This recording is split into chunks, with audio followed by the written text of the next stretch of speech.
خو غوره پېشمنۍ کم یو دی؟ غوره پېشمنۍ هغه دی چې ستا بدن ته پې طاقت میلاو شي. او حدیثونو کې تیزی راغلی ده چې کجوره پکې استعمال شي. په دې خبر باندې تیزی راغلی چې کجوره پکې استعمال شي. لکه امام ابو داود یو حدیث راوړی، شیخ البانی صحیح کړی هم دی، د ابو هریره رضی الله عنه روایت ته، پیغمبر صلی الله علیه وسلم وایي نعم سحور المؤمن التمر. د مؤمن مزیدار پېشمنۍ هغه کجوره ده. نو پېشمنۍ په هر څه باندې کېږي، پېشمنۍ په هر څه باندې کېږي، خو غوره پېشمنۍ هغه دی چې ستا بدن ته ورسره طاقت میلاو شي او کجوره پکې استعمالول پکار دي. د پېشمنۍ وخت کم یو دی. نو دا سحور چې ورته ویلی کېږي خو وقت السحر دی که نه، دقه وخت دی. او هغه مه وایي چې د دغه نه مخکې د سحر د راختو نه لږ ساعت مخکې. او علماو پکې اختلاف دی چې پېشمنۍ دا وخت د کم وخت نه شروع کېږي سحر د السحر. نو احناف علما دا وایي، امام ابو حنیفه رحمه الله مذهب والا وایي دا د شپې د اخرنۍ شپږمه حصه چې ده که نه، شپه په شپږو حصو کې تقسیم که اخرنۍ شپږمه حصه چې شروع کېږي د دې نه د پېشمنۍ وخت شروع شو. او دا نور علما وایي نه، وایي د نیمې شپې نه شروع کېږي. او مضبوط قول والله اعلم هغه د امام ابو حنیفه رحمه الله کاري، ځکه چې وقت السحر هغه دی چې هغه سحر ته نږدې و، نیمه شپې نه خو ډېر لرې دی دغه وخت نه. بله مسله دا یاده کوي، سنت طریقه ملک سات مخکې وي، سنت طریقه دا چې پېشمنۍ به لیټ کې.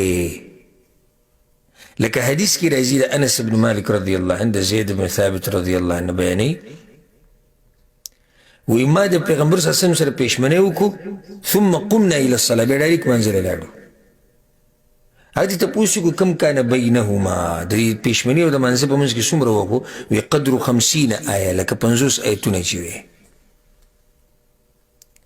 بعض علماو د دې اندازه بیان کړې 12 منټه 14 منټه داسې ته راځي چې ښه په ارامې وی. بلکل دا حدیث متفق علیه په صحیح بخاري صحیح مسلم کې.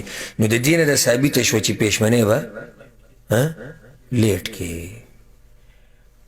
دا دلته د سعودي عرب کې او دا مسافر چې کوم ملکونو کې دوی یو بله طریقه جوړه کړې، د شپې په 1 بجو پېشمنۍ کوي او په 12 نیمې چې کوم پکې کار نه وي او فارغ وي نو هغوی دغه ټیم کې پېشمنۍ وکړي بیا ویده شي. دا د سنت خلاف طریقه ده. پېشمنۍ به سحر ته چې څومره نږدې کولی شي ویې که، خو دومره هم مه لیټ کوه چې بیا د باندې سهار بانګ ووایي، بیا نوڼۍ وخورې او منډې وایي جومات ته نه، چې تا ته پته مناسب وخت چې دا سحر ته نږدې وخت دی. او دغه طریقه باندې خو ردو شو، لږ ساعت مخکې ما ووایي که نه، چې دا بعض مؤذنین او مولیان د وخت نه مخکې روژه بندوي په خلکو باندې او اذان وایي، نو دا بدعت دی. ګوره پیغمبر صلی الله علیه وسلم څه وایي؟ یو حدیث کې داسې راځي 2 اذان به ویلی کېدو، یو اذان به بلال وي او دویم اذان به عبدالله بن ام مکتوم وي.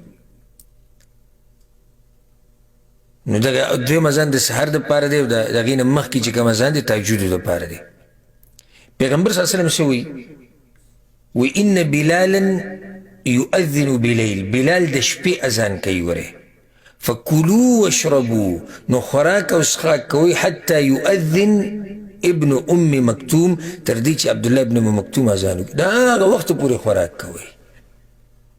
دی نه دي ویلي چې خوراک لږ ساعت مخکې بند کوي، او دی نه دي ویلي چې د بلال د اذان سره خوراک وکړئ ځکه چې هغه لږ مخکې دی.